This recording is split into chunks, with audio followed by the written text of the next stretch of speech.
अस्सलाम वालेकुम दोस्तों, क्या हाल है? खैरियत से ठीक ठाक। ये वीडियो देख के कि आपने अब मैं परेशान हो गया हूँ कि ये हमारे मुल्क में हो क्या रहा है और ये वीडियो जो नई पे नहीं आ रही हैं दिन ब दिन।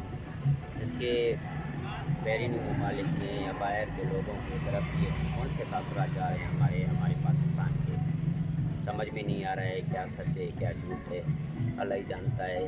और इतनी बड़ी महंगाई हो गई है कि लोग तंग आ गए हैं महंगाई से।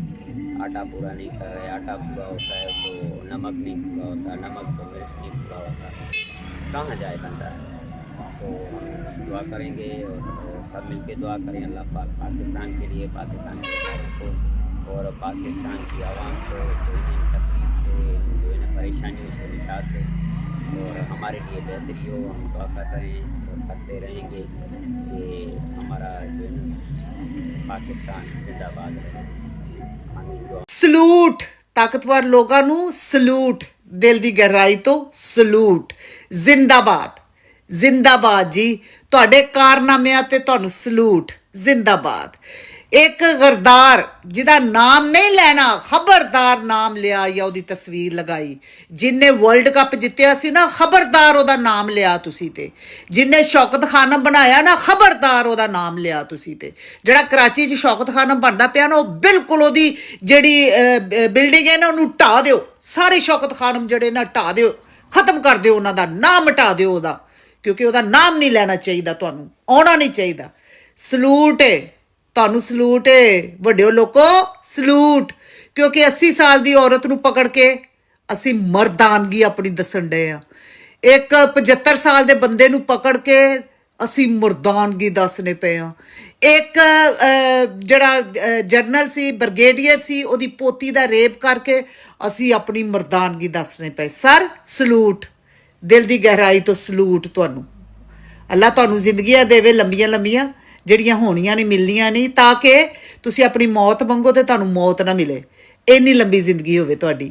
ਤੇ ਸਲੂਟ ਹੈ ਤੁਹਾਨੂੰ, ਕਿਉਂਕਿ ਧੀਆਂ ਭੈਣਾਂ ਦੀਆਂ ਇੱਜ਼ਤਾਂ ਲੁੱਟਣ ਡੇ ਆ ਅਸੀਂ, ਸਾਡੇ ਪਾਕਿਸਤਾਨ ਦਾ ਨਾਮ ਰੋਸ਼ਨ ਕਰਨ ਡੇ। ਪਤਾ ਤੁਹਾਨੂੰ, ਇਹੋ ਜਿਹਾ ਕੰਮ ਕਿਸੇ ਦੁਨੀਆ ਦਾ ਕੋਈ ਮੁਲਕ ਦੱਸ ਦੇ, ਕਿਸੇ ਮੁਲਕ ਦੇ ਵਿੱਚ ਵੀ ਕੋਈ ਗੈਰ ਮੁਸਲਮਾਨ ਜਿਹੜੇ ਨੇ ਨਾ, ਜਿੱਥੇ ਰਹਿੰਦੇ ਨੇ ਗੈਰ ਮੁਸਲਿਮ ਜਿਹੜੇ ਮੁਲਕ ਨੇ ਨਾ, ਉਹਨਾਂ ਦੇ ਵਿੱਚ ਵੀ ਐਡਾ ਵੱਡਾ ਕਾਰਨਾਮਾ ਨਹੀਂ ਅੰਜਾਮ ਦਿੱਤਾ ਜਾਂਦਾ ਜਿੰਨਾ ਸਾਡੇ ਪਾਕਿਸਤਾਨ ਦੇ ਵਿੱਚ ਦਿੱਤਾ ਜਾਂਦਾ। ਤੇ ਫਿਰ ਵੱਡਿਆਂ ਨੂੰ ਸਲੂਟ ਤੇ ਬਣਦਾ ਹੈ ਨਾ।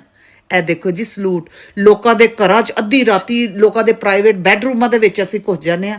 ਸਲਾਮ ਸਰ ਤੁਹਾਨੂੰ। ਅਸੀਂ ਲੋਕਾਂ ਦੇ ਮੂੰਹ ਦੇ ਵਿੱਚ ਰੋਟੀ ਪਾਉਂਦੇ ਆ, ਦਵਾ ਦਵ ਖੋ ਕੇ, ਦਵਾ ਦਵ ਆਪਣੇ ਬੱਚਿਆਂ ਨੂੰ ਹਰਾਮ ਲਿਜਾ ਕੇ ਖਵਾਉਂਦੇ ਆ। ਸਲਾਮ ਹੈ ਸਰ। ਤੇ ਪਤਾ ਕੀ ਸਰ, 10 ਲੱਖ ਬੰਦਾ ਤੇ 10,000 ਬੰਦਾ ਤੇ ਚਲਾ ਗਿਆ, ਪੜ੍ਹਿਆ ਲਿਖਿਆ ਜਿਹੜਾ ਬੰਦਾ ਸੀ ਨਿਕਲ ਰਿਹਾ। ਜਿਸ ਤਰ੍ਹਾਂ ਵੀ ਉਹਨਾਂ ਨੂੰ ਮਿਲਦਾ ਪਿਆ ਨਾ ਪਾਕਿਸਤਾਨ ਦੇ ਵਿੱਚੋਂ ਫਰਾਰ, ਉਹ ਹੋ ਰਹੇ ਨੇ, ਜਾ ਰਹੇ ਨੇ। ਸਰ ਤੁਹਾਨੂੰ ਸਲੂਟ ਇਹਦੇ ਵਾਸਤੇ। ਇੱਕ ਵਕਤ ਆਉਣਾ ਵਡੇਰਿਓ, ਤੁਹਾਨੂੰ ਸਲੂਟ ਮਾਰਨ ਵਾਲਾ ਕੋਈ ਨਹੀਂ ਰਹਿਣਾ, ਬਸ ਤੁਸੀਂ ਭੱਜੇ ਫਿਰਨਾ।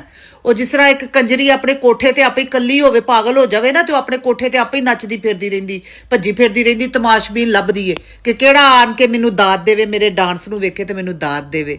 ਤੇ ਤੁਹਾਨੂੰ ਉਹ ਬੰਦੇ ਨਹੀਂ ਲੱਭਣੇ ਜਿਹੜੇ ਤੁਹਾਡੇ ਕੋਲ ਡਰਨ ਵਾਲੇ ਨੇ, ਕਿਉਂਕਿ ਜੇਲ੍ਹਾਂ ਦੇ ਵਿੱਚ ਕਈ ਤੁਸੀਂ ਵਿੱਚ ਪਤਾ ਨਹੀਂ ਕਿੰਨੇ ਮਾਰ ਦਿੱਤੇ ਹੋਣੇ, ਕਿੰਨੇ ਲੋਕ ਪਕੜੇ ਨੇ, ਪਤਾ ਹੀ ਨਹੀਂ ਕਿਸੇ ਨੂੰ।